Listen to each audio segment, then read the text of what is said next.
Strong bipartisan aye vote yield back the balance of my time and wish everyone a happy, healthy, and safe New Year. Happy holidays. Merry Christmas. Happy Kwanzaa. Happy Hanukkah. Whatever it is you celebrate, be safe.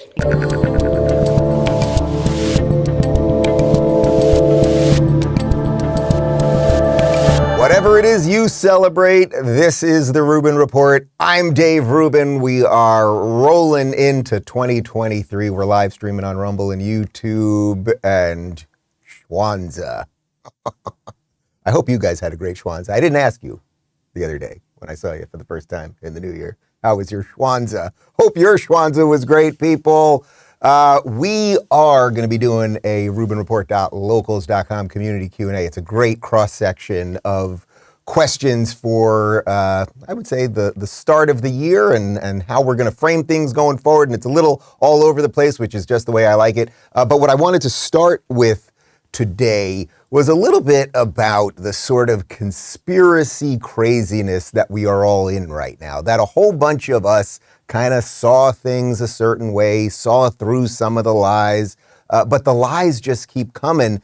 And the more that the conspiracy theorists, I should say, point to some stuff, the more that the machine tries to discredit those people. But at this point, I think it is fairly obvious to most of us that there is some level of coordinated effort by global actors, is this crazy stuff, to put in some sort of government in charge of everybody, and that we won't really have states. We will just have this one giant machine telling us what to do. Oh, and by the way, we won't have anything, but we'll be happy. So let's get right into it. First up, here's a tweet from an account called COVID 1984. They noted that on the World Economic Forum website, they've removed Twitter from their how to follow page. Now, that might seem like sort of nothing to you, like zippity-doo-dah, except that, have you heard of this world's richest man, this Elon Musk guy?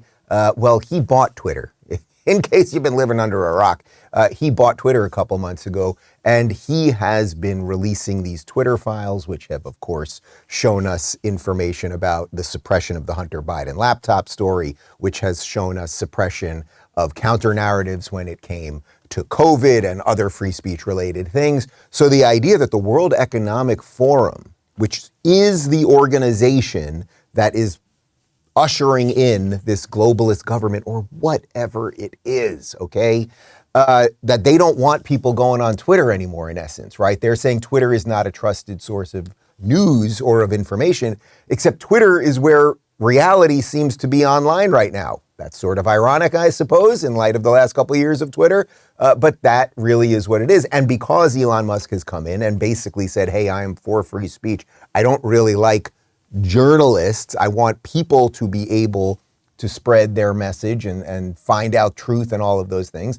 The World Economic Forum ain't happy with them. But we've got some receipts of the World Economic Forum trying to censor people through tech. Here is some info from the Daily Wire. This is back in August, but I think you'll see why I'm talking about it now.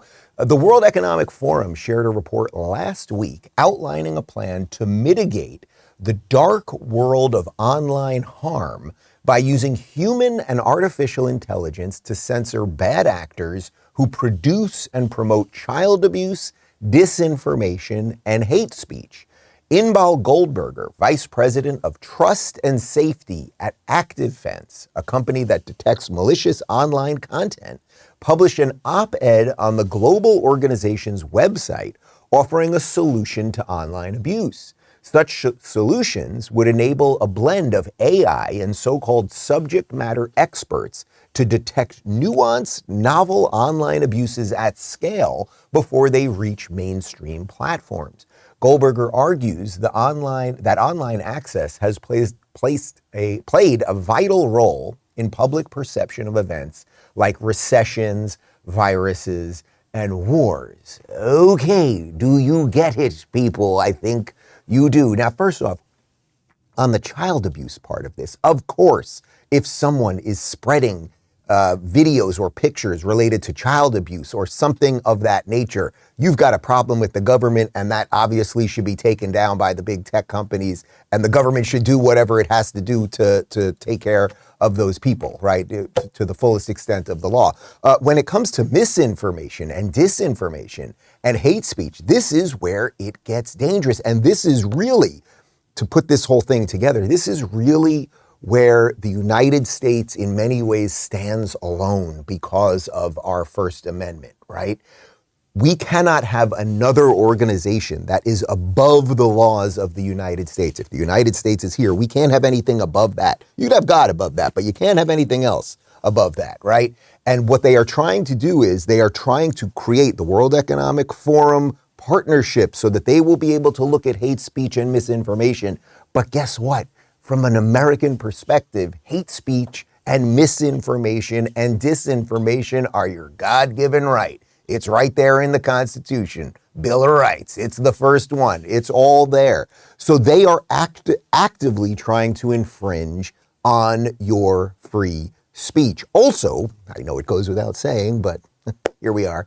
Disinformation and misinformation is mostly what the machine has promoted. It is mostly what you've gotten out of CNN and the Washington Post and New York Times and all of these people. So, as I always say, they might just want to find a mirror as opposed to censoring the rest of us. But speaking of censorship, political correctness, and global climate activism, which is, by the way, what this is all about, because that's where the next lockdowns are going to be coming, because I think people have had it with COVID lockdowns, although a certain amount of people like them. The next one will be, we've got to lock you down because there's too much CO2 in the air. Something interesting happened over the Christmas break, and I just wanted to address it quickly because Andrew Tate, and you know Andrew Tate, kickboxing champion who's become sort of I don't want to quite say a men's rights activist, but he's become a real voice for young men to get their stuff together. Let's put it that way. Andrew Tate got into a little Twitter squabble with Greta Thunberg. Now, you all know Greta Thunberg. She is the young lady who believes that the earth is going to end any minute now and has become a hero of the machine and the World Economic Forum and all of those things. They got into a little bit of a Twitter spat. So here is the tweet that started this thing by Andrew Tate. He wrote, "Hello, Greta Thunberg. I have 33 cars. My Bugatti has a quad turbo. My 2 Ferrari 812 Competizione, is that a word? Have, that's an Italian word, I think, have V12s.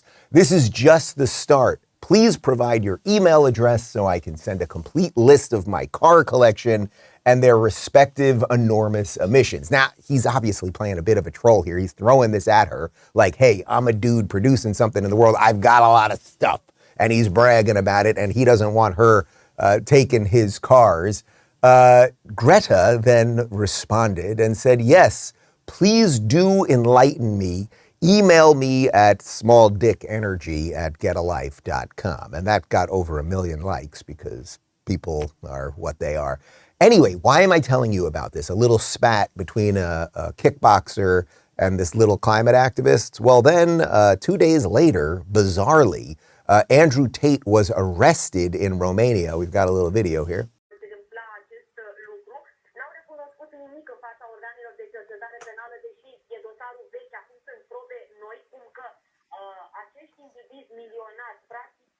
All right, and for a little context on that, we've got more from the Daily Wire. American-British media personality and former kickboxer Andrew Tate and his brother were detained in Romania in a human trafficking investigation Thursday, along with a former policewoman, according to reports. Romania authorities allegedly detained Tate and his brother at their luxury villa after armed police raided his residence, searching for evidence related to the case in which the brothers are accused of abducting 2 women.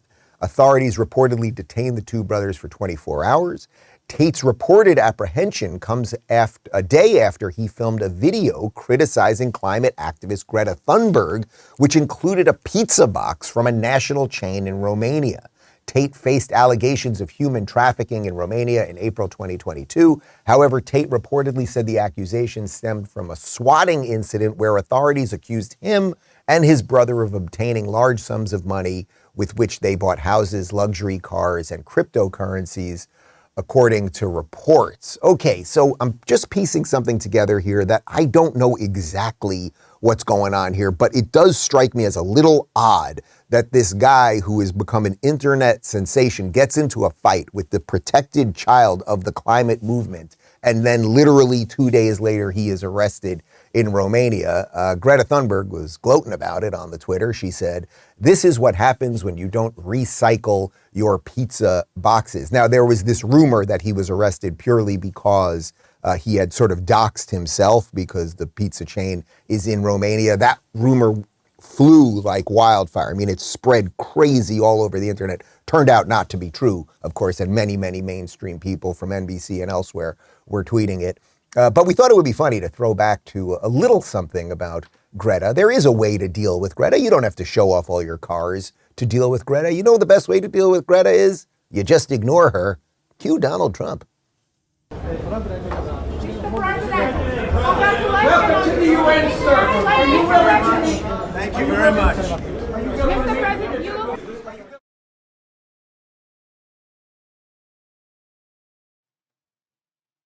How dare you? Anyway, speaking of climate activism, globalism, and censorship, let's shift this to Bill Gates. Now, you all know Bill Gates. Bill Gates created Microsoft. Bill Gates created Windows, which if you're of a certain age, you remember all the pop-ups, all the viruses. You remember my main memory of Windows 95, is the Paint program. You probably had the Paint program, right? And you could fill a whole thing with the color, and then you could put other color. It was incredible. Anyway, he becomes a billionaire. Now he owns more farmland in the United States than anyone else. He somehow also thinks he's a COVID expert, and he has been advocating for more ESG programs. Now, ESG, I'm going to tell you a bit more about it in just a moment. We've talked about it before. Glenn Beck wrote a spectacular book about it. It's called Environmental, Social, and Government Programs, in effect. But here's Bill Gates advocating for more ESG collaborations. We need to innovate to make the cost of doing it the green way far less than it is today, to get emissions all the way to zero. Not just the rich countries, but the entire world. It's not so much who you don't invest in, it's who you do invest in. Driving innovation with some incentives like the tax credits that the U.S. has now, that's the right policy mix. We did get 3 bills that went through Congress. 2 were bipartisan. 1 was a reconciliation bill, all of which increased the funding for climate, in total about $500 billion extra dollars. So the combination of these new bills plus private efforts like Breakthrough Energy Catalyst mean you're going to go to a lot of plant openings where people will say, okay, this is green steel, this is green cement, this is green hydrogen. And a lot of those will be placed in places where the hydrocarbon jobs are going away, so people will get a sense that this is a just transition.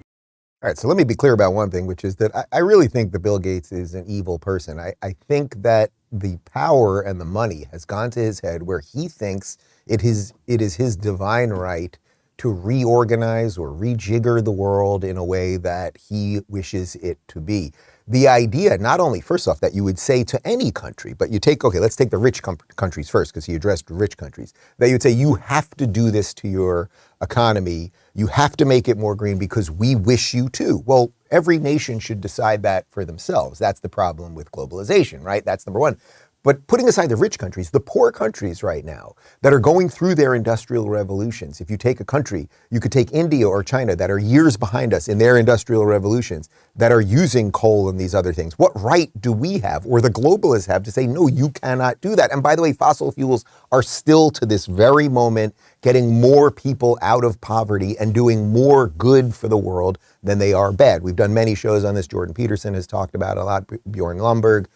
This is something that is real, whether they like it or not. So here's a bit more on what ESG actually is. This is from Investopedia. Environmental, social, and governance investing refers to a set of standards for a company's behavior used by socially conscious investors to screen potential investments. Environmental criteria consider how a company safeguards the environment, including corporate policies like addressing climate change, for example. Social criteria examine how it manages relationships with employees, suppliers, customers, and the communities where it operates. Governance deals with a company's leadership, executive pay, audits, internal controls, and shareholder rights. Do you guys see how scary this is? A giant globalist organization wants all of our corporations in rich countries and poor countries and countries in the middle to have to use a certain set of standards when it comes to hiring, which of course will be related to diversity of skin color and sexuality, have nothing to do with actual talents or intellectual diversity. They will want these companies to do what they want them to do related to the environment, what they want them to do related to any program that they want to get across. And then you can basically install, the World Economic Forum can basically install CEOs in all of these companies to do whatever they want, which often will be completely contrary to what the company's mission is. A shoe company is supposed to make shoes. They're not supposed to be worried that a giant globalist organization wants them to hire a certain amount of black disabled lesbians, as lofty as that goal might be, right? To make shoes, okay? This is the problem with pretty much everything right now. And the reason that I'm doing all of this today, and then we're going to get to the Q&A in just a second, is that I really think that this is the new thing that we're fighting. Maybe we've been fighting it all along. I suppose that we probably have, and this is all connected to COVID and these giant organizations that tried to destroy the known world that most of us probably took for granted. But it's time to stop taking it for granted and fight while we still can, because this is our one life, people. And I don't want to be under the boot of Bill Gates or any of these people. I don't like them very much. And now to the RubinReport.locals.com community Q&A. Hope says, during my husband's childhood, his elementary school buried a time capsule 48 years ago. It'll be opened in 2 years. What would you put in a time capsule to show your sons? Oh, I like this question. I was thinking about it before. I do a quick scan of the questions before we do this. It would be kind of funny to put an original Game Boy in there. The original black and white Game Boy, which I think came out in probably, give me a year, I'm going to guess it's around 1988, 87, something like that. I remember getting that Game Boy the week it came out. And it was black and white. It was kind of big and bulky. You had to put 4 AA batteries in there. It came with a Mario game. And of course, it came with Tetris. But then there, of course, was also a Super Mario game. It came out in '89. Okay. So a couple years after 8-bit NES, Nintendo Entertainment System. But I think that would be a great thing to put in a time capsule, because for me, of a Gen X generation, a child of the 80s, that was the first handheld thing. We had little very LED, or what was it, LED, or the purely black and white ones where you could press up or down kind of things. But Game Boy was the first one that you could sort of move on the go with video games. And compare that to having the world in our pocket right now. What an absolute time warp that would be to show to my kids in 48 years or so. Quinn says, if you could label each quarter of 2023 ahead of time, what words, themes, or hopes might you think of? I think it's going to be something like this. I think this first quarter is going to be a lot more exposure of the nonsense, right? We're in the midst of the exposure of the nonsense. And that's really sort of how we were ending 2022, that the Twitter files are coming out. We're finding out more about what they did related to COVID and the Hunter Biden laptop and all of those things. But then what happens is you get a certain amount of that, and then you get a certain amount of pushback. So I think it's going to be sort of a cyclical, this strikes me as a year of a lot of forward movement and a lot of backwards movement, which maybe when you add them up, you just kind of don't move at all. That I think the first quarter of this will be a continuation of the exposure of the nonsense. And Elon has already hinted now that the Fauci files are about to drop too. As I keep saying, related to all of this, the real question is, okay, if you see the Fauci files and it emboldens or it strengthens your worldview related to all of this and the nonsense that these people push, that's great. But is it affecting anyone on the other side of this? Is it affecting the NPCs? Is it waking up anyone else? Is it changing the minds of anyone that only watches mainstream media? I don't know. And that divergence between the people who will see reality how it is and the people who will see the reality that they paint for them, I don't know how you mitigate those two things. I think that's going to be a big thing. But anyway, to answer your question, so I think it's going to be a quarterly sort of exposure, second quarter pushback on exposure, third quarter more exposure, fourth quarter pushback on that. And as I said, maybe that just kind of leaves us exactly where we are right now, which maybe isn't that bad, right? As opposed to being dragged the other direction. Delaney says, I just finished your book. I have to admit that I enjoyed the last half more because you talk so much about your life and how you achieve so much. I feel very inspired to take a risk with starting a career that means something to me. I would love to read a book that is more of an autobiography. I would love to hear about your parents and grandparents and how you grew up with your family. When is the next book coming? So I have a couple ideas for the next book, and just in the last, because we had a week off, and although we had a lot of family here and it was the holidays and everything, I started sketching out the beginnings of what I think will be my third book. And when I wrote the first two books, we actually, especially in Don't Burn This Book, which was the first book, obviously, I had way more related to my family. It started becoming more of an autobiography. And when I was talking to my editor about it, her feeling, and she's really great, Helen, if you're watching, I love you. She, not Helen, my former assistant, I had a different Helen at the time. She kept saying that, really for your first book, you want to go idea heavy, so that more and more people can find out about your ideas, and then eventually you go more autobiography heavy. So we did a little bit more in Don't Burn This Country related to my family, and I talk a bit about my grandparents and my parents, and sort of, my family really is, I think, the perfect example of the American dream. It was my great-great-grandparents on one side and great-grandparents on my dad's side who came to this country. Everybody had nothing, came from Eastern Europe. I mean, it's literally the story with the suitcase and nothing else. My grandfather, who was one of 6 brothers and sisters whose father died when he was 2 months old, and they lived in a 1-bedroom room on the Lower East Side. And then when his father died when he was 2 months, they had to move in with his aunt and uncle, and then it was literally like 15 people in a 2-bedroom apartment, lower class, but fighting for the American dream. And then my grandfather got his first job, which I think, if I'm not mistaken, paid him a quarter an hour or something like that. And he was a lithographer. And then he eventually married my grandmother, who was the first woman on her side to go to college, and she became a teacher. Then my parents became middle class. Obviously, we're doing pretty well. And it's like, that is the American dream, that the generations behind you will do better than you did. And that's what we're at the risk of giving away because of these ridiculous economic policies and just the general buffoonery of the people involved in the decision-making these days. So yes, I should explore a little bit more of that, and I will keep that in mind. And on a personal note, go do it. Take some risks. Why not? Just do it. Just do it and see what happens. That was always my premise my entire life when I was doing stand-up and everything I was doing. I was like, if you gave everything you have to something, could the nature of reality be that you will just be screwed in the process? I don't really think so. I think if you really, really go for something, you might not get exactly that thing, but you'll get something kind of in that constellation, and that probably is good enough.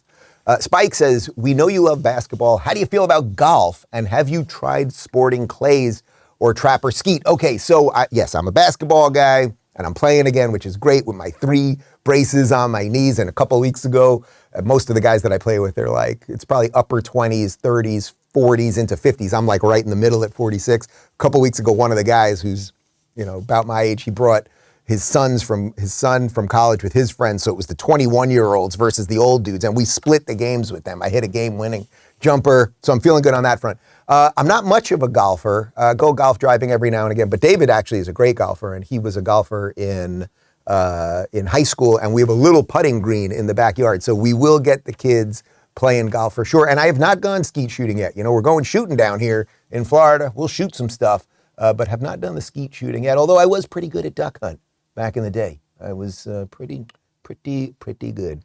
Seuss says, we need to stop allowing the left to own the language.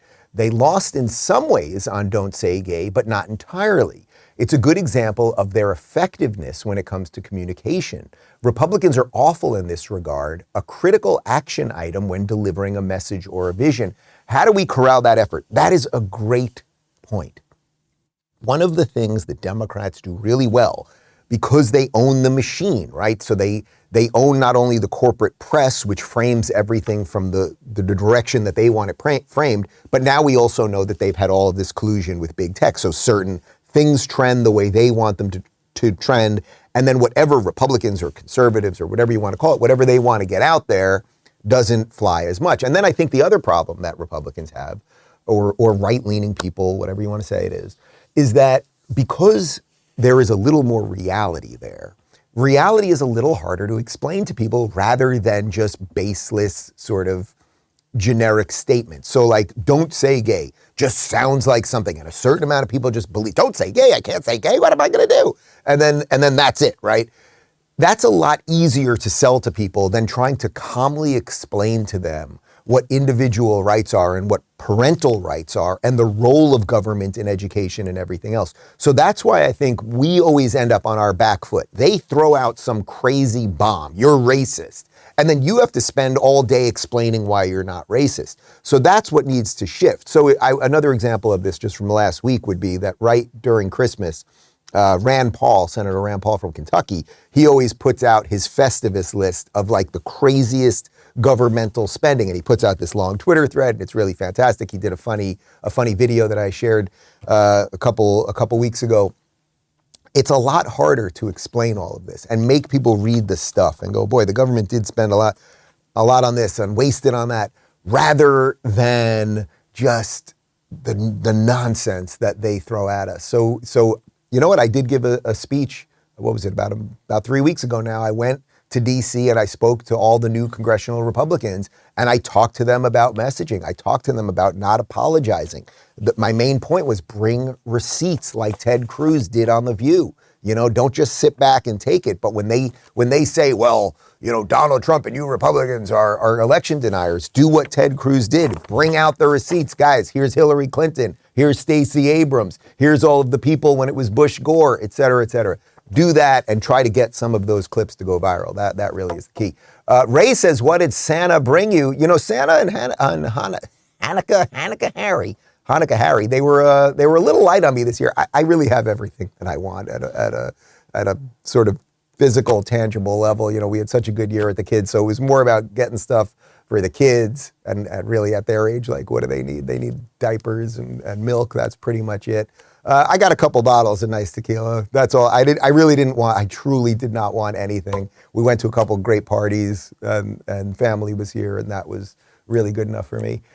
Lloyd says, Times Square has the ball drop. Boise has the potato drop. How did you celebrate New Year's Eve in Miami since we heard they canceled the neon orange? That there should be some sort of giant orange ball dropping from Florida somewhere.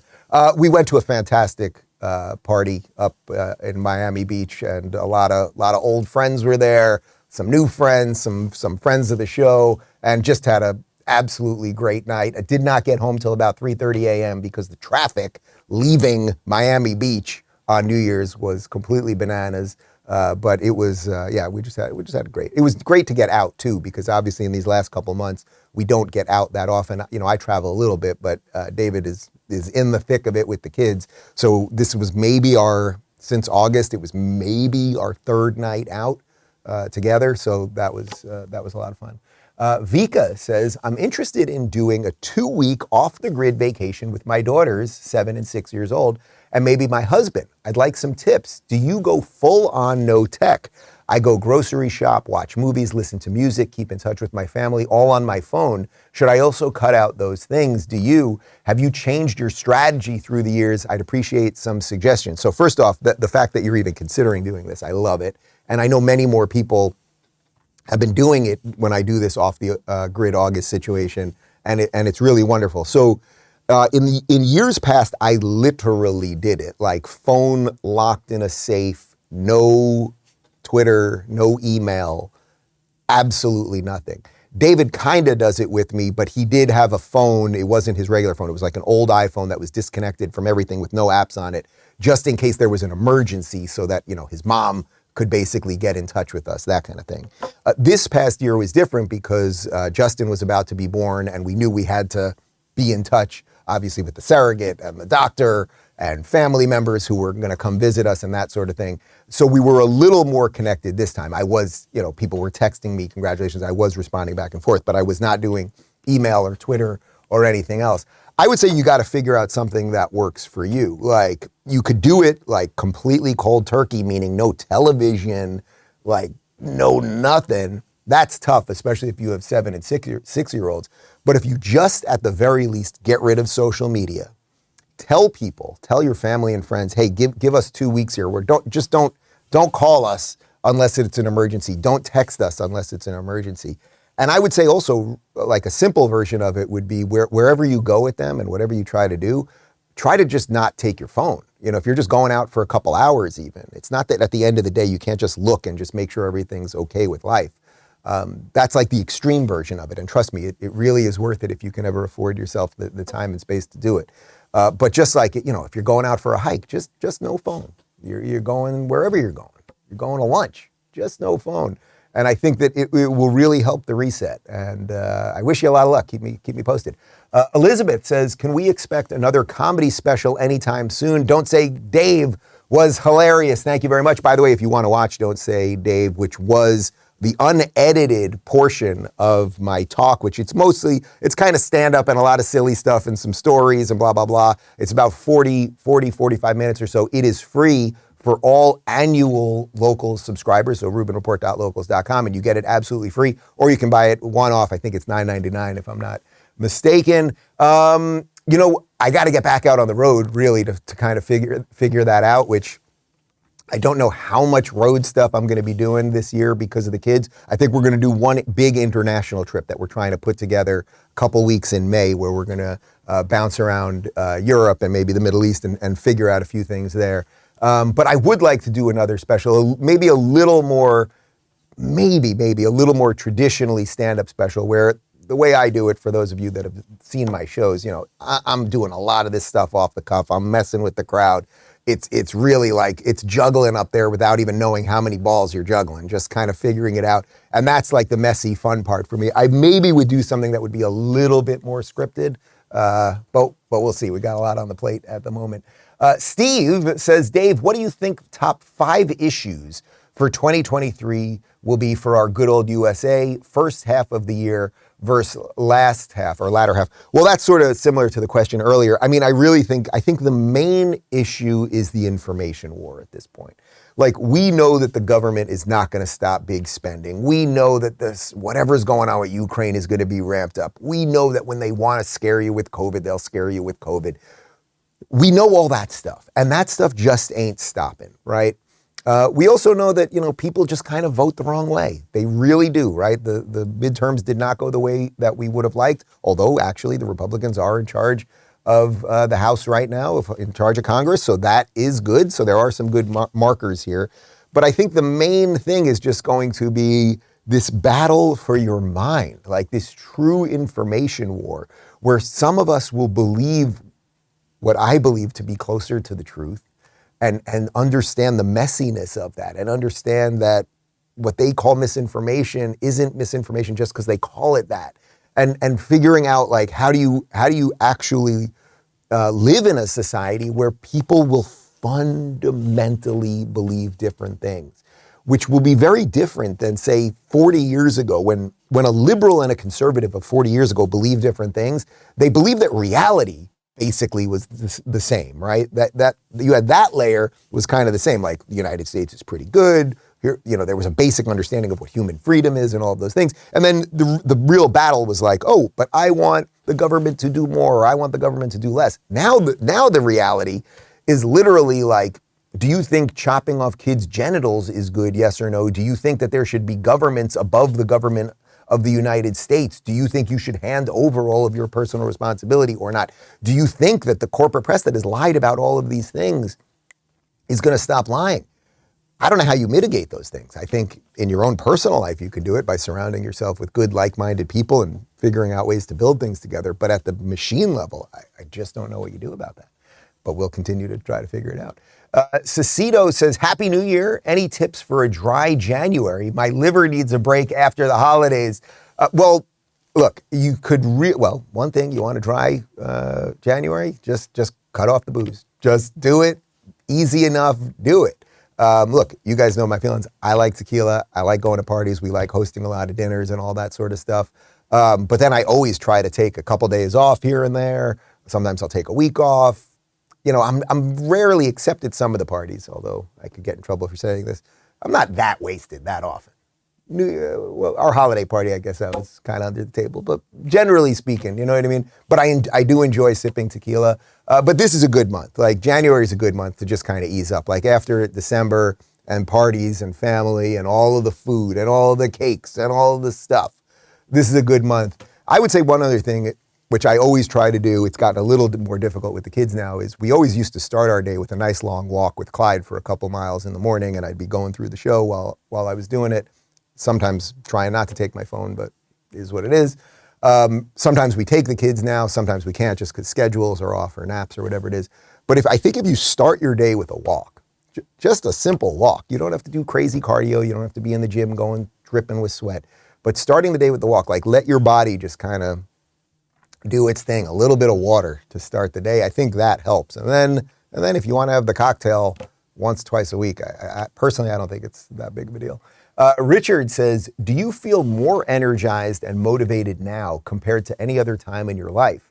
I just retired and I feel more optimistic about being in control of my life as well as the journey forward than ever before. Well, first off, congrats on your retirement. It is, when people work for, 40, 50 years and then ultimately retire, what an incredible moment that is. My dad retired after about 45 years of work, 40 of those years at the same company, going into New York City. I talk about this in Doper in this book, going into New York City, commuting on the Long Island Railroad, basically an hour each way, 5 days a week for 40 years. I added up the time on that, and it turned out to be something like 2 full years of his life just commuting to go to work. And now he's retired. And there's always that moment of people retiring. Well, what am I going to do right now? And do I volunteer? Do I devote my life to the grandkids? Blah, blah, blah. So first off, I wish you a lot of luck with that, and it's awesome that you work hard and now you're feeling good about things going forward. As far as me and energize and all that, yeah, I do. Like even this morning when I was sitting with Phoenix and Connor, I was like, man, we all like what we do, and that makes you want to get up and do it and do a better job and build better things and all of that stuff. And now I have a family too, a bigger family than I had, let's say, a couple months back, and like, I want to keep building good things for them. So I feel very energized. I wake up, I guess that's one thing I've been very blessed with, but it maybe is just a function of my work too, is that I wake up, I have something to do that I want to do. And I guess a lot of people don't do that. They're afraid to find whatever that is, or it hasn't worked out, or they've got whatever their stuff is, and they just haven't gone in that direction. But I really believe it. Like, go that direction and see what happens. And as I said before, even if you don't fully get to that thing, something else along the way will work itself out. That will be pretty good. I really believe that. Purdue says, what happened to the people who used to want to work? Oh, this is a funny follow-up question. Everyone seems to want to hire, but no one seems to want a job. I don't understand how I got into this situation. Please comment. I'm sure I'm not the only person wondering. Well, first off, what are you hiring for? Because maybe we can help you out with the locals community. I know we've helped a couple people connect with getting jobs. We've had a couple people that have connected, at least one set of people that got married in the locals community. Like, we've had a lot of good stuff going on in there. So what are you trying to hire for? But yeah, that is a huge issue. I mean, I remember when we were leaving LA, those last few months in LA, where every store everywhere, the ones that weren't boarded up and destroyed and demolished, they had now hiring, and they had $15 an hour and extra benefits and all that stuff. And yet they could not get anybody to work there. You'd go into a diner or whatever it might be, and service was slow because they couldn't get servers. We don't see as much of that here in Florida. There does seem to be a really, really, functioning economy, and I think there's a million reasons for that, related to low taxes and just a certain joie de vivre that makes people want to actually do things here. Where in these other places, once you buy into that ideology that the government's supposed to give you stuff, it's hard to get up. It's hard to get up. Oh boy, the government's been giving me a lot of stuff. Let me get up and to go do something for my own and lose the stuff that the government's been giving me. It's human nature to just want stuff. And that's what they're preying on with a certain set of people. So when did people lose that will to work? Well, I think the system has really, well, I guess if you want a year, I guess it's around 72 or 73 when the welfare state exploded. We started giving all of these benefits to a certain set of people. It actually harmed the family. This has nothing to do with skin color directly. It would have happened to anyone that had been given these things. And now a whole generation has grown up, thought, oh, I will just get stuff by the nature of my existence. And that is not good. It ain't good. Lori says, what are your primary goals for the new year, professional and personal? I would say on the professional note, we really set ourselves up well in the last year. We worked really hard. We had by far every month we were crushing our numbers across platforms. Obviously, there's a ton going on in the Rumble Locals ecosystem, which I've hinted at a little bit, and we'll have a lot more to explain and share with you over the coming weeks and months. But I think we've set ourselves really up really nicely to be, I would say, a leading voice of, how about independent sanity, right? I make the decisions around here. What comes out of my mouth is what I believe, for better or for worse. I think one thing that I'm very proud of is that if you look at my track record over the last couple of years, I got the big stuff right. Now, I may have got political predictions wrong. Like, I definitely thought the red wave was coming. But political predictions, that's just like, you just don't know what's going to happen. That you leave that up to fickle voters and people who are misinformed and all of that stuff. So, okay, you can get predictions wrong. But like when it came to COVID and mandates and all of those things, like, I got that right. When it came to the Hunter Biden laptop and what was going on with the election and are we allowed to ask questions, I got that right.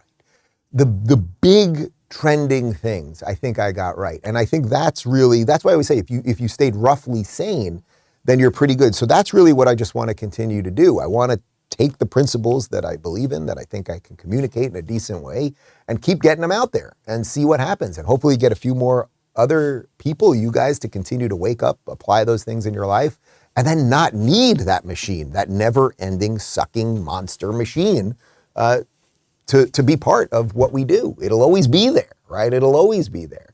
As I said, like, we can expose it for a certain degree and then it always pushes back. I don't know what that is, but like, that's sort of how reality works, I guess.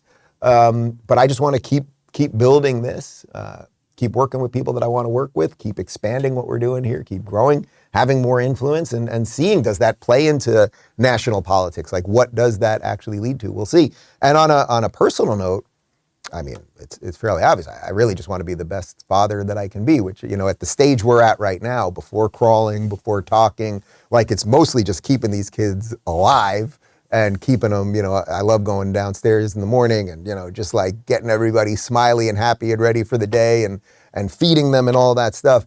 But continuing as they start growing and as their brains, I just watched this documentary last night about the child's brain and like how much is happening and how it's such a super sponge for information and emotion right now and all of these things. Like, I want to keep doing the best I can to make sure that what we're putting out in the world are two kids who are ready to take this world on and apply, hopefully, the things that I talk about here in their own lives and live a life that's way cooler than mine. Wouldn't that be something? Monique says, Viva Fry mentioned having a locals meetup in 2023. Any chance of a combined meetup since you guys are both in South Florida? Yes, absolutely. I'll talk to Viva about that. But, we've got our great Florida crew here with Lisa Booth and John Cardillo and Carol Markowitz and Josh Hammer, the whole crew. Maybe I'll get everybody together. We'll do a big locals meetup, which we did. We've only done one in Miami so far, and it was before I even moved to Miami. So we got to do it. It was a very busy year, and it's my windows of like, oh, let's go do something, they're just getting smaller and smaller. But I will absolutely keep that in mind. We'll get Viva's community involved too, and I'm just thrilled that Viva, you guys know Viva, who's a great lawyer and now Rumbler and YouTuber, communicating a lot of the ideas that I'm talking about, and a Canada refugee. We are very happy to have him down here in Florida. I should tell you before we wrap, guys, that this episode has been pre-taped. I pre-taped this yesterday on the 2nd because right now, as I am airing this, I am actually at Governor DeSantis's inauguration in Tallahassee. It's happening right at this very moment. For me tomorrow, for you right now. And there's a big ball this evening, so hopefully I'll be able to get some video and see who else is there, and maybe we can play some of that stuff over the next couple days. Anyway, yes, I'm feeling good about the start of the year. I hope you are as well. As always, subscribe at rumble.com/Rubin Report, and if you want to play along and submit questions and see pictures of the babies and just get a little more intimate with me and what we do here as a team and just everything we're kind of building, please do join us at rubinreport.locals.com, and we leave you with Kamala Harris. Adios. Wheels on the bus go round and round.